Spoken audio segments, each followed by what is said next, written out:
Assalamualaikum warahmatullahi ta'ala wabarakatuh. Alhamdulillah, wassalatu wassalamu ala rasulillah wa ala alihi wa sahbihi wa man tabi'ahu dah wa walah. Allahumma salli ala sayyidina Muhammadin wa alihi, amma ba'du. Hadaratil afadhil al-mukarramin, yang kami hormati para habaib, para dzurriyyah baginda Rasulullah sallallahu alaihi wasallam, juga para alimul ulama, wabil khusus yang kami hormati keluarga besar sahibul haul almarhum Kiai Haji Abuya Kiai Haji Muhammad Yahya beserta keluarga besar Darus Surur. Bismillahirrahmanirrahim.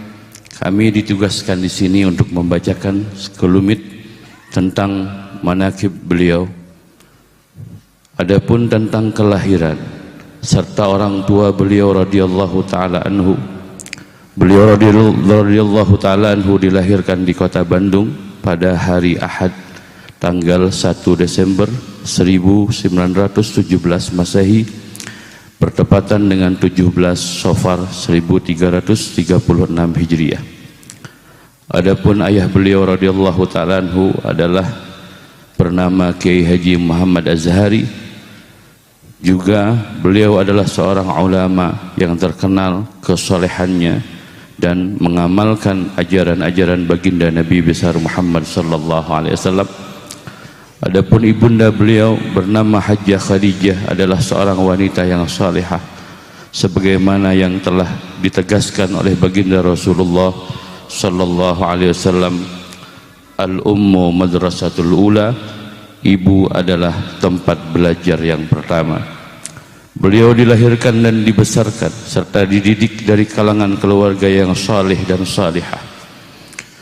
Adapun pendidikan beliau radhiyallahu ta'ala anhu, saat usia dini beliau mendapatkan pendidikan langsung dari ayah bundanya dan hidup dalam lingkungan yang diliputi dengan nilai-nilai luhur yang bersumber dari ajaran baginda Rasulullah sallallahu alaihi wasallam.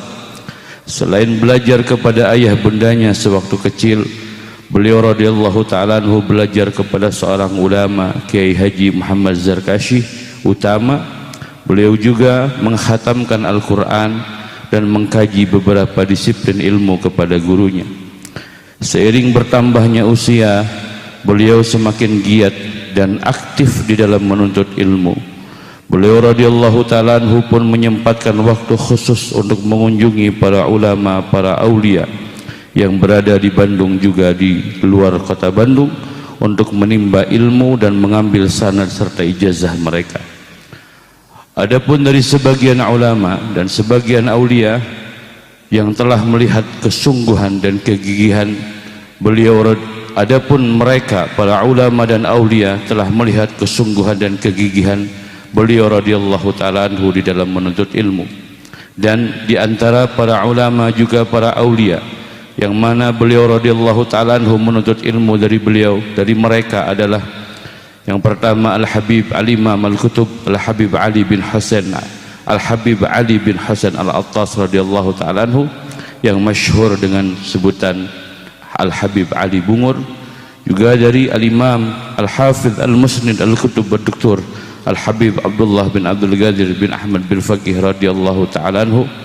Juga beliau mengambil ilmu sanad ijazah dari guru beliau Kiai Haji Muhammad Kurdi Cibabat, juga dari Kiai Haji Muhammad Zarkashi Cibabat, juga dari Kiai Haji Zainal Abidin Cirebon, juga dari Kiai Haji Ahmad Zaini Dahlan, juga dari Kiai Haji Muhammad Hasan Imam Rafi, juga dari Kiai Haji Muhammad Zarkashi radhiyallahu ta'ala anhu. Setelah sekian lama menuntut ilmu, beliau radhiyallahu ta'ala anhu mempunyai keinginan untuk mengajar dan berdakwah, sehingga beliau mendirikan sebuah pesantren yang dinamakan oleh beliau Pondok Pesantren Darus Surur, di mana beliau radhiyallahu ta'ala anhu menetap. Setiap harinya beliau radhiyallahu ta'ala anhu menghabiskan waktunya hanya untuk mengajar dan berdakwah, baik santri-santrinya maupun masyarakat sekitarnya, untuk mengenal kepada Allah Subhanahu wa ta'ala dan mengenal kepada Rasulnya sallallahu alaihi wasallam. Dan alhamdulillah berkat kegigihan dan ketekunan beliau dalam mengajar dan berdakwah, sekarang Pondok Pesantren Darus Surur telah mempunyai anak cabang sampai 40 lebih pesantren dan majelis ta'lim. Adapun akhlak dan budi pekerti beliau radhiyallahu ta'ala anhu, beliau memiliki akhlak dan budi pekerti yang luhur. Akhlak dan perangainya merupakan cerminan dari perangai baginda Rasulullah SAW. Setiap orang yang duduk bersamanya akan merasa bahwa dirinya lah yang paling dicintainya. Ini semua karena sikap dan perilakunya yang sangat menghargai kepada orang lain. Rumahnya selalu terbuka bagi para tamu yang datang. Tidak sedikit para tamu tersebut yang datang berkunjung ke rumahnya, dan beliau radhiyallahu ta'ala anhu sendirilah yang menyiapkan serta melayani kebutuhan para tamu-tamunya. Setiap tamu yang datang ke rumahnya, baik dari dalam ataupun luar kota, selalu disambutnya dengan ramah dan senang hati. Kepribadian tersebut menjadikannya disegani dan dicintai oleh masyarakat luas. Beliau radhiyallahu ta'ala anhu sangat menghormati para ulama, juga para habaib, terlebih-lebih kepada mereka yang alim. Apabila ada di antara mereka yang datang berkunjung ke rumahnya, maka beliaulah sendiri yang melayani para tamu tersebut dengan sepenuh hati. Dan jika para tamu datang ke rumahnya, maka tak mungkin tamunya diizinkan pulang sebelum mereka makan bersamanya. Sifat rendah hatinya kepada setiap tamunya amatlah mengagumkan. Setiap yang datang kepadanya selalu mendapatkan faidah-faidah darinya. Banyak nasihat dan pesan yang disampaikan kepada para tamunya. Di antara petuah beliau yang selalu atau sering beliau sampaikan adalah tentang masalah hidup. Beliau radhiyallahu ta'ala anhu sering bertanya kepada tamunya yang berkunjung kepadanya. Beliau sering berkata, apakah itu hidup? Lalu beliau sendiri yang menjawab, hidup adalah kumpulan rohani dan jasmani. Kedua-duanya harus diberi makan. Adapun makanan jasmani adalah makanan yang masuk ke dalam perut, sedangkan makanan rohani adalah ilmu. Lalu beliau berkata, apakah itu ilmu? Beliau menjawab, ilmu adalah menggambarkan sesuatu di dalam hati sesuai dengan buktinya. Itu dinamakan ilmu. Dan apabila menggambarkan sesuatu di dalam hati tapi tidak sesuai dengan buktinya, dinamakan kebodohan. Semua manusia berada dalam kerugian kecuali orang-orang yang beriman dan beramal saleh. Apakah itu rugi? Beliau sering ungkapkan hal demikian kepada para tamu-tamunya. Lalu beliau sendiri yang menjelaskan bahwa rugi itu adalah modal. Apakah itu untung? Beliau menjawab, untung adalah lebih dari modal. Lalu beliau sering berkata, apakah itu modal? Jawabnya, sesuatu yang menimbulkan yang lain.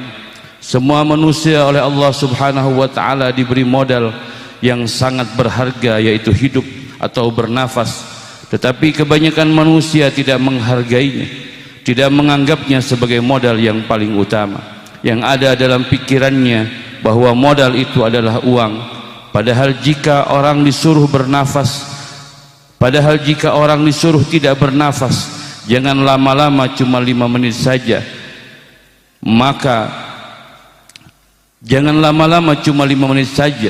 Jangan bernafas dan dia akan diberi dunia dan seisinya, maka pasti orang tersebut tidak akan sanggup. Jadi bernafas selama 5 menit lebih berharga daripada dunia dan seisinya.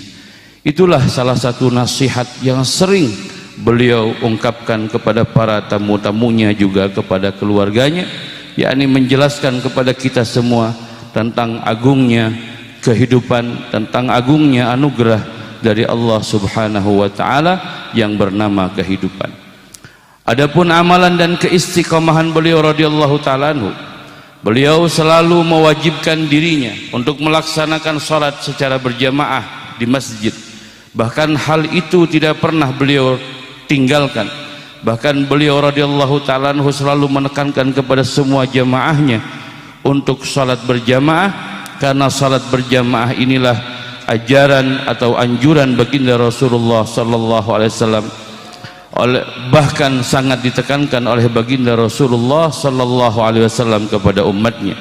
Selain itu juga beliau radhiyallahu ta'ala anhu dikenal sebagai ahli zikir, ahli membaca maulid, membaca qasidah mudhariyah, dan bahkan beliau radhiyallahu ta'ala anhu di dalam zikir menjadi seorang guru mursyid tariqah Qadiriyah wa Naqsyabandiyah, yang beliau radhiyallahu ta'ala anhu terima langsung ijazahnya dari seorang waliullah yang tinggal di Cirebon, yakni Kiai Haji Zainal Abidin bin Kiai Haji Talha.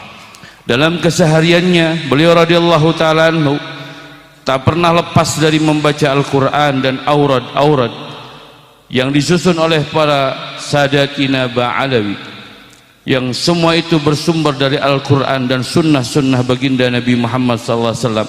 Bahkan ketika dalam bepergian pun semua yang telah menjadi amalannya ini tidak pernah beliau tinggalkan. Bahkan istiqamahnya ini beliau radhiyallahu ta'ala anhu lakukan meskipun dalam keadaan sakit hingga detik-detik menjelang kewafatannya.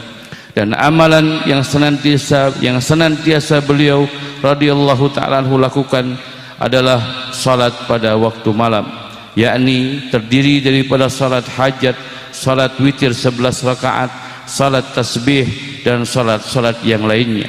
Kemudian dilanjutkan dengan membaca aurad-aurad dan doa-doa, yang mana amalan ini beliau laksanakan dari waktu sepertiga malam sampai menjelang subuh. Beliau radhiyallahu ta'ala anhu pernah mengatakan, apabila aku belum melaksanakan amalan tersebut maka aku tidak bisa tidur. Juga amalan yang senantiasa beliau radhiyallahu ta'ala anhu lakukan adalah berziarah kepada guru-guru beliau dan kedua orang tuanya yang sudah berada di alam barzakh minimal dalam 1 minggu sekali. Meskipun beliau dalam keadaan sedang sakit, beliau radhiyallahu ta'ala anhu selalu merutinkan berziarah kepada guru-gurunya walaupun harus memakai kursi roda. Adapun keistiqomahan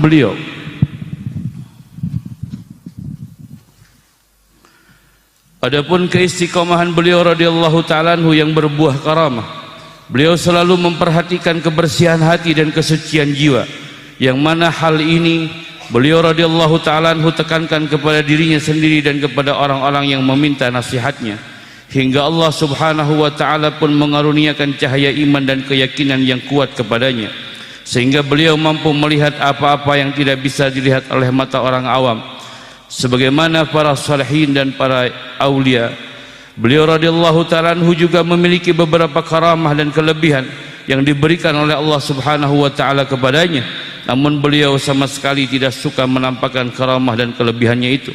Bahkan beliau tidak suka apabila ada orang yang menceritakan kelebihannya itu. Justru beliau bersifat tawadhu dan rendah hati. Dari sebagian karamah beliau yang penulis langsung pernah mengalaminya, yaitu apabila ada tamu yang datang kepada beliau dan tamu tersebut ingin berkeluh kesah tentang permasalahannya, sebelum tamu tersebut mengutarakan permasalahannya, beliau radhiyallahu ta'ala anhu sudah menjawab permasalahannya dan memberikan solusinya. Juga pernah penulis dengar pada suatu ketika ada orang yang berangkat haji. Ketika orang tersebut telah pulang ke Indonesia, lalu dia berkunjung kepada beliau dan orang tersebut berkata, "Buya, saya ketemu Buya di sana. Saya dituntun oleh Buya di sana." Padahal waktu itu beliau radhiyallahu ta'ala anhu tidak berangkat haji, dan beliau menyuruh kepada orang tersebut untuk menyembunyikan hal demikian, jangan sampai dibilang atau diceritakan kepada siapapun. Adapun buah pena beliau sebagai ulama yang sangat alim, beliau amat disegani dan berpengaruh, bukan hanya kegigihan di dalam mengajar, namun juga di dalam menulis beberapa kitab. Beliau radhiyallahu ta'ala anhu sangat mahir di dalam membahasa sundakan nazam yang berbahasa Arab. Adapun sebagian buah karya nazam bahasa Sunda, beliau adalah nazam Sunda Azkiyah, nazam Sunda Aqidatul Awam, nazam Sunda Syu'abul Iman, nazam Sunda Dosa-dosa Besar, nazam Sunda Puasa Ramadan, nazam Sunda Zubat, nazam Sunda Jurumiyah, nazam Sunda Isra Mi'raj, nazam Sunda Sifat Mahmudat, dan nazam Sunda Maulid Azab, serta banyak lagi nazam-nazam yang berbahasa Arab yang beliau terjemahkan kepada bahasa Sunda. Adapun kedermawanan beliau, salah satu sifat yang menonjol pada pribadi beliau radhiyallahu taala anhu adalah sifat kedermawanan. Kedermawanan beliau sangatlah dikenal oleh semua kalangan, baik santri, keluarga, para ulama dan orang-orang yang mengenalnya. Beliau radhiyallahu taala anhu adalah orang yang istiqamah di dalam segala hal, bahkan dalam hal sedekah pun beliau selalu berusaha untuk istiqamah. Setiap ba'da subuh dan ba'dal maghrib secara rutin beliau mengadakan pembacaan aurat-aurat yang disusun oleh para imam Sadatina Ba'alawi. Usai pembacaan aurat tersebut, maka semua yang hadir, baik tua maupun muda sampai bayi pun oleh beliau dihitung. Kemudian semua yang hadir tersebut diberi uang oleh beliau. Dan kebiasaan ini selalu dilaksanakan oleh beliau setiap pagi dan petang hari. Beliau radhiyallahu ta'ala anhu juga mengadakan pengajian rutin setiap hari Jumat dengan membaca dan menjelaskan kitab Ihya Ulumuddin kalangan Al-Imam Hujjatul Islam Abi Hamid Muhammad bin Muhammad Al-Ghazali. Lalu orang-orang yang hadir dalam pengajian beliau selalu beliau jamu dan selalu beliau beri makan ke semuanya. Alhamdulillah, puji syukur kepada Allah, pengajian yang beliau rintis pada hari Jumat sore dengan izin Allah dan dengan mengkaji kitab Ihya Ulumuddin tersebut diteruskan oleh putra-putra beliau radhiyallahu ta'ala anhu sampai saat ini. Adapun gelar beliau sebagai kiai, gelar kiai biasanya disematkan kepada orang yang dituakan, bukan hanya dalam masalah agama tetapi juga dalam masalah-masalah lainnya. Tetapi beliau radhiyallahu ta'ala anhu mendapat gelar kiai langsung dari gurunya sendiri, yaitu Kiai Haji Ahmad Zaini Dahlan atau yang termasyhur dengan sebutan Abu Ya'lan. Pada suatu hari beliau ditanya oleh gurunya, "Siapa nama kamu?" Lalu dijawab oleh beliau, "Muhammad Yahya." Ditanya lagi oleh gurunya, "Nama kamu siapa?" Dijawab lagi oleh beliau, "Muhammad Yahya." Dan gurunya bertanya lagi kepada beliau dengan pertanyaan yang sama untuk ketiga kalinya. Lalu beliau pun menjawab dengan jawaban yang sama. Lalu gurunya, yakni Kiai Haji Ahmad Zaini Dahlan atau termasyhur dengan sebutan Abu Ya'lan, Abu Ya'lan mengatakan kepada beliau, "Nama kamu bukan Muhammad Yahya, tapi nama kamu adalah Kiai Haji Muhammad Yahya." Sungguh ini adalah sebuah pengakuan yang sangat besar, yang sangat agung atas keilmuan dan kesalehan beliau radhiyallahu ta'ala anhu dari seorang guru terhadap muridnya. Adapun keistimewaan beliau, pada saat beliau berguru kepada gurunya, beliau tidak pernah dalam hatinya ada buruk sangka kepada gurunya. Diceritakan, diriwayatkan pada suatu waktu ketika beliau radhiyallahu ta'ala anhu masih menjadi santri, ada sebuah kesalahan yang dilakukan oleh seorang santri yang lain, yang mana kesalahan ini tidak ada kaitannya dengan beliau. Uniknya sang guru tidak memarahi santri yang berbuat salah tersebut, melainkan memarahi beliau hingga ditendang, hingga muka beliau ditendang oleh gurunya tersebut. Akan tetapi dengan spontan keluar dari mulut beliau, "Raditu billahi rabba wa bil islami dina wa bi Muhammadin nabiyya wa rasula wa bika mursyida." Aku ridha Allah menjadi Tuhanku, Islam agamaku, Nabi Muhammad Nabi dan Rasulku, dan aku ridha engkau menjadi mursyidku. Sungguh inilah akhlak yang sangat mulia dari seorang murid terhadap gurunya. Beliau radhiyallahu ta'ala anhu tidak pernah melihat kesalahan sedikit pun terhadap gurunya. Adapun sifat wara yang dipunyai atau yang berada pada diri beliau, kegiatan beliau radhiyallahu ta'ala anhu selain mengajar dan berdakwah, beliau pernah menjabat sebagai ketua pengadilan agama Bandung untuk mengabdi dalam pemerintahan. Jabatan tersebut beliau radhiyallahu ta'ala anhu terima atau jalani atas dasar perintah guru beliau, yakni Kiai Haji Ahmad Zaini Dahlan. Meskipun beliau bekerja di pemerintahan, tapi gaji yang beliau radhiyallahu ta'ala anhu terima tidak pernah beliau makan, baik untuk dirinya sendiri juga keluarganya. Setiap kali beliau menerima gaji, beliau selalu berikan kepada fakir miskin dan orang-orang yang membutuhkan. Pernah pada suatu waktu beliau berkata, pada waktu saya menjabat sebagai ketua pengadilan agama, saya ingin sekali membeli sarung BHS tapi tidak mampu untuk membelinya. Sebagai ketua pengadilan agama Kota Bandung, tentu kita semua maklum bahwa gajinya sangat besar. Tetapi beliau radhiyallahu ta'ala anhu habiskan gaji tersebut untuk fakir miskin dan tidak digunakan untuk keperluan beliau juga keluarganya. Ini adalah salah satu akhlak dari seorang yang wara, yang sangat mengenal kepada Allah Subhanahu wa ta'ala. Adapun tentang kemursyidan beliau di dalam tariqah Qadiriyah wal Naqsyabandiyah. Tariqah Qadiriyah wal Naqsyabandiyah adalah perpaduan dari dua buah tariqah besar, yaitu tariqah Qadiriyah dan tariqah Naqsyabandiyah. Di samping memperdalam ilmu-ilmu syariat, beliau juga memperdalam ilmu tariqah, khususnya tariqah Qadiriyah wal Naqsyabandiyah. Beliau radhiyallahu ta'ala anhu mengambil ijazah tariqah Qadiriyah wal Naqsyabandiyah ini langsung kepada guru mursyidnya, yaitu Kiai Haji Zainal Abidin bin Kiai Haji Ali Talhah Cirebon. Dengan kelebihan beliau radhiyallahu ta'ala anhu, hanya dalam waktu satu malam saja beliau sudah mampu menguasai ilmu tariqah Qadiriyah wal Naqsyabandiyah. Lalu beliau diangkat langsung oleh gurunya untuk menjadi seorang mursyid tariqah Qadiriyah wal Naqsyabandiyah dan menyebarkan tariqah tersebut. Selain itu juga beliau radhiyallahu ta'ala anhu juga mengambil ijazah tariqah Al-Alawiyah dari guru beliau, yakni dari Samahatul Ustadz Al-Imam Al-Kutub Al-Hafidh Al-Musnid Al-Habib Abdullah bin Abdul Ghadir bin Ahmad bin Faqih radhiyallahu ta'ala anhu yang berada di kota Malang.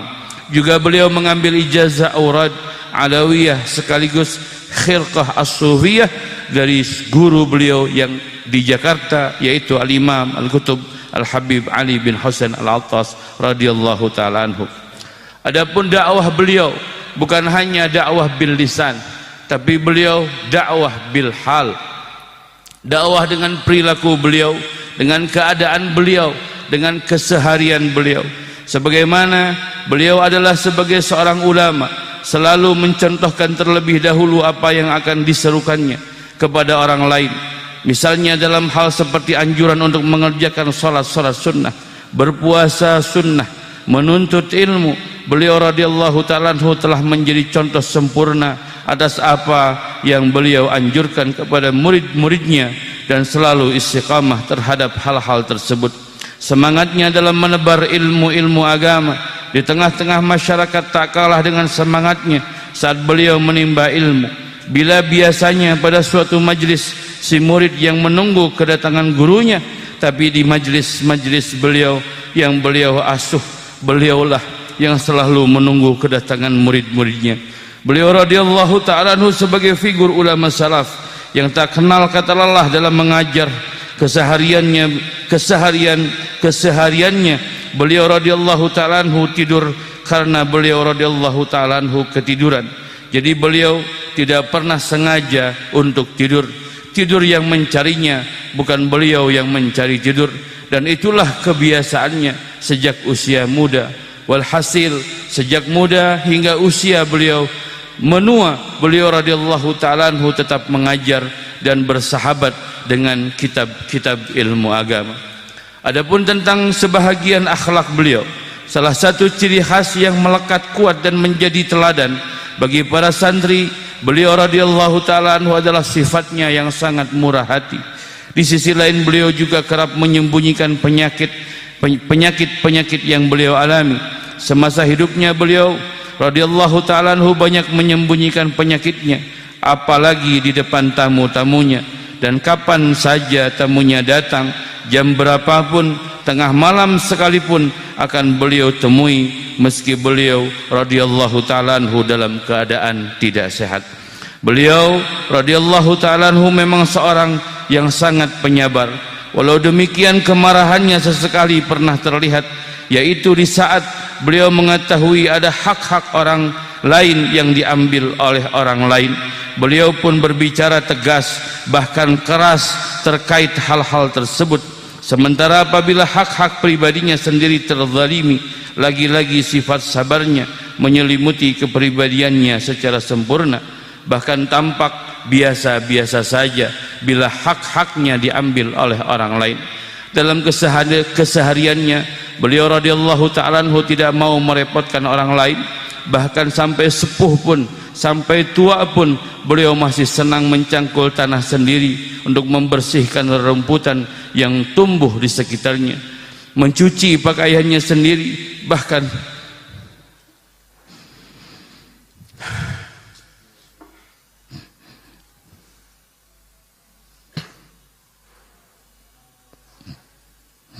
beliau seringkali menyediakan kebutuhannya sendiri, yakni menyediakan makanannya oleh diri pribadi beliau. Tidak pernah menyuruh anak-anaknya ataupun santri-santrinya.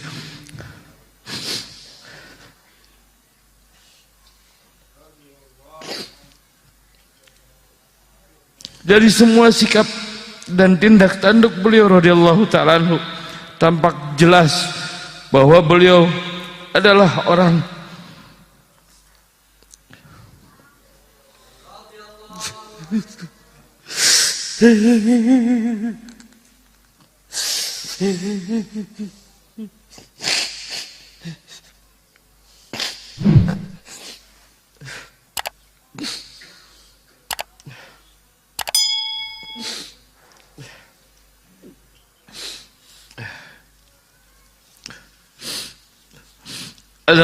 yang sangat mencintai dan mengutamakan keperluan orang lain. Bahkan penulis sekalipun menyaksikan beliau berkata kepada istrinya, beliau berkata kepada keluarganya, biarkan rumah kita tidak bagus, biarkan rumah kita tidak dicat, asal rumah orang-orang di sekeliling kita layak untuk ditinggali oleh mereka. Itulah kasih sayang beliau, cinta kasih beliau kepada murid-muridnya, kepada orang lain. Beliau tidak pernah mementingkan kepentingan dirinya, juga kepentingan keluarganya. Selalu orang lain yang dah jadi kepentingan dalam kehidupannya. Kasih sayangnya sangat dirasakan pada santri-santri dan murid-muridnya. Bagi beliau semua muridnya adalah ibarat anaknya. Karenanya semua santrinya merasa sebagai orang yang paling disayang oleh beliau. Beliau radhiyallahu ta'ala anhu pun tak pernah memandang si kaya atau si miskinnya seseorang. Semuanya disayang sepenuh hati dan diayomi sepenuh jiwa. Beliau didik ke semuanya. Beliau ajarkan ke semuanya. Beliau tuntut semuanya untuk mengenal kepada Allah dan Rasulnya. Adapun mengenang kepergiannya, mengenang kewafatan beliau, sebagaimana janji Allah Subhanahu wa ta'ala yang ketetapannya termaktub di dalam kitab suci Al-Quran, bahwa tidak ada satupun makhluk hidup yang tak luput dari kematian. Di tempat kediaman beliau pada malam Rabu tanggal 8 Agustus 2009 Masehi, 28 Sya'ban 1430 Hijriah, beliau radhiyallahu ta'ala anhu meninggalkan kita semua untuk selama-lamanya. Berita kewafatannya pun seolah memecah keheningan malam. Berita mengenai kewafatannya menyebar ke berbagai pelosok desa dan kota. Masyarakat dan para pecintanya berduyun-duyun datang untuk memberikan penghormatan terakhir kepada tokoh yang penuh hikmah dan tokoh yang menjadi panutan ummah. Bacaan surah Yasin dan tahlil terus menggema di rumah duka. Jalanan di sekitar rumah duka dipenuhi para penziarah, entah mereka datang dari mana. Para pentakziah terus-menerus berdatangan, tak kunjung berhenti. Keesokan harinya para pengantar jenazah mengiringi kepergian seorang ulama yang menjadi sumber rujukan setiap keluh kesah, seorang tokoh ulama yang menjadi pengayom umat, seorang tokoh ulama yang sangat mencintai umat baginda Rasulullah sallallahu alaihi wasallam. Derai keharuan sangat terasa pada hari itu. Jasad suci beliau dimakamkan berdampingan dengan makam ayahanda beliau, yakni Kiai Haji Muhammad Azhari, dan makam anak-anak beliau radhiyallahu taala anhum yang berada di lokasi pemakaman Makam Qamar, Kelurahan Utama, Kecamatan Cimahi Selatan, Kota Cimahi. Kini figur yang tercinta itu telah kembali kepada pemiliknya. Namun beliau radhiyallahu taala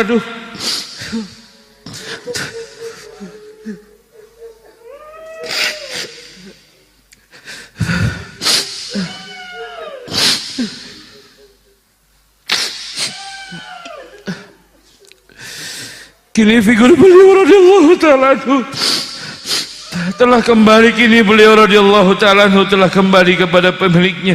Namun beliau radhiyallahu taala telah meninggalkan banyak kesan, meninggalkan banyak pesan dan ajaran-ajaran yang mulia bagi para murid serta para pecintanya, terutama bagi keluarganya. Jasa-jasanya yang sangat besar tak akan pernah terlupakan. Murid-muridnya menjadi saksi atas jasa-jasanya yang sungguh luar biasa. Kehadiran semua putra, mantu serta cucu-cucunya dalam dunia pendidikan yang sejak lama telah mengikuti jejaknya sebagai penerus beliau radhiyallahu taala anhu telah menjadi bukti keberhasilannya dalam mendidik dan berdakwah. Telah menjadi bukti dalam keberhasilannya mendidik dan berdakwah. Selamat jalan guru tercinta.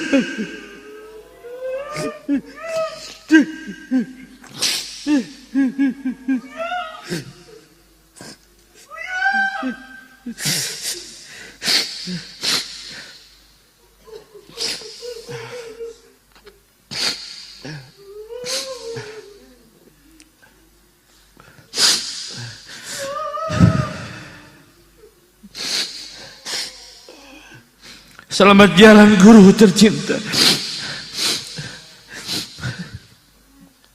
Selamat jalan ayah. Selamat jalan kakek.